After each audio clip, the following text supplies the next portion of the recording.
As you all know from your careful, diligent reading, we're not making a pheromone, but we are making the precursor that male fruit flies use to create a pheromone. So we're going to synthesize it. It's called methyl eugenol. That's what the fruit flies use. And we're going to synthesize it from eugenol. That's eugenol. This is methyl eugenol. And then actually next week we're going to take your product that you synthesized. We're going to set up traps and we're going to try to catch fruit flies. And we'll do different people will be assigned to different dosages, so we can see if there's a dose dependence in terms of the number of fruit flies. It's how many people are going into medicine and stuff here, or some kind of medical related field?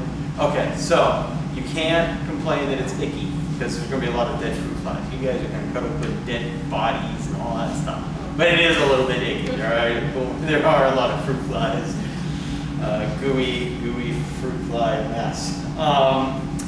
Anyway, and as you also know from your careful reading, we have about a 2-hour wait partway through this. So what I'm going to do is just teach you procedurally what you need to do to get to that kind of 2-hour cooking time, and then I'll go over the mechanism and all that kind of stuff. All right. Okay. So the directions are if anything, overly detailed, but there's lots of detail in there. The setup is going to look like this guy. It tells you to look at page 630, but it's and then there's two pictures on 630. It's actually a combination of those two pictures.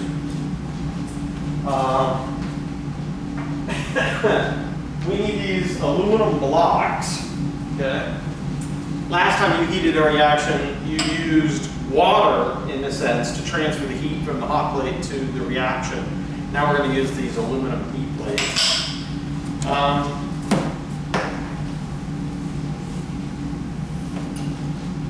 And then we're going to use the 25 mil round bottom flask. Okay, this is called a round bottom flask, very classic instrument in organic chemistry. And then I'm going to put the condenser, just like we did last time. We put it on the conical vial. We're going to put it on the round bottom flask. What was the critical thing to remember when we put these guys together? Don't apply too much pressure. That's one for sure. Always, yeah, good point. We use these little blue nuts, and we have to make sure that we use an O-ring. Okay, blue nut goes on there first, and then you roll that O-ring over. Okay, now it can fit on there. We need a stir bar. Oh yeah, shoot, I forgot. The peanut stir bars didn't used to be in your drawer, but now they're in your drawer. So we're going to use the peanut size stir bar. Okay, in this guy. Where does the water go in? The bottom, yeah, in the bottom and then out the top. Again, turn on the water with 2 hands real carefully. You just need enough pressure so that it's barely, there's barely any flow. Okay, just to cool down the condenser here. And then it goes on there like that. Okay, and there's a round little divot in this aluminum block, and the round bottom flask fits nicely in that divot. Okay. And that's about it, not too much else to it. So, as always, assemble your glassware dry. Do make sure that which you haven't done very well here, make sure that your round bottom flask is in the middle of your stir plate so that it stirs nicely. Whenever you're stirring on a stir plate, don't crank it up all the way to 10. It actually overwhelms the stir bar, and the stir bar just sits there jiggling like that. So, maybe halfway on the stirring rate. Okay. And yeah, so assemble it dry, make sure you got your hoses hooked up. As soon as your hoses are hooked up, you can turn on the water. These days, yeah, nobody has to share. It used to be a little bit complicated, but I guess we don't have to share water supplies at all. So problem there. Anything else was I gonna? Oh yeah. You can monitor the temperature. I forget. I think it's 130 to 135 is the range that's stated. And, you know, you don't have to. Don't freak out if it's, you know, oh my gosh, I'm 145. But don't crank this puppy up. It says to start at 3.5. Start at 3.5 and see how that is. Adjust as needed. Okay. And there's a little hole right in the side of that guy. And you can. That guy fits in there really nicely. Okay. And so we just we're doing what's called reflexing. Okay, reflexing means that you heat the solvent, which in this case is also a reagent, dimethyl carbonate, to its boiling point.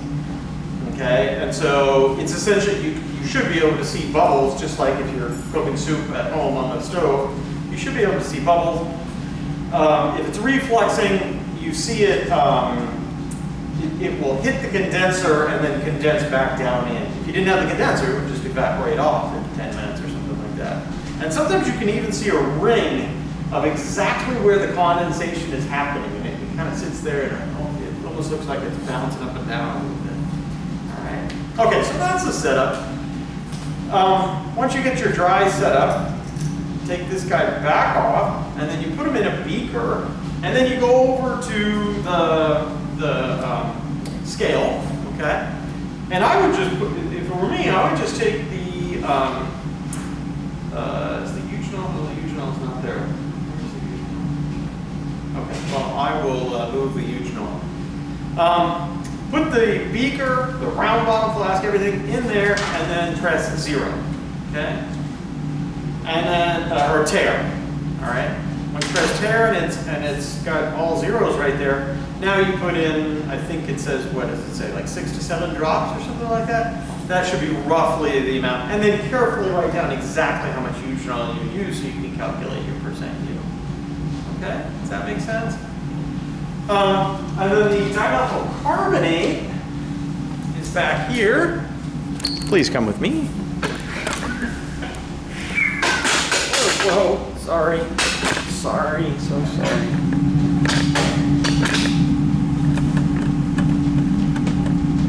Okay, and on this guy, what's the volume again? 3.5 of dimethyl carbonate?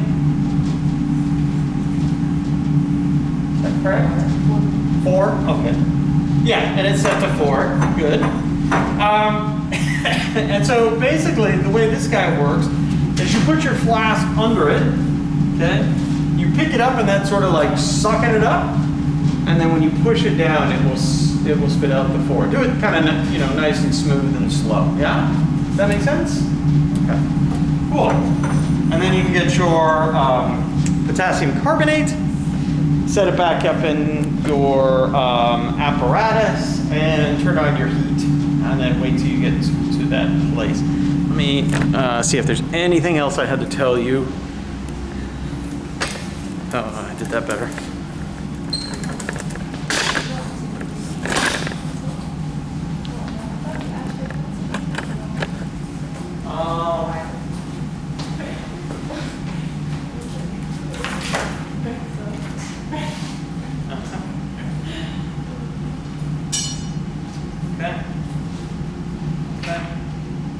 No, that's good for now. Okay, guys, let's get to it, and then, like I said, when everybody's cooking, I'll go over some more stuff. Do you have a copy of the procedure? Oh, I do. Yeah.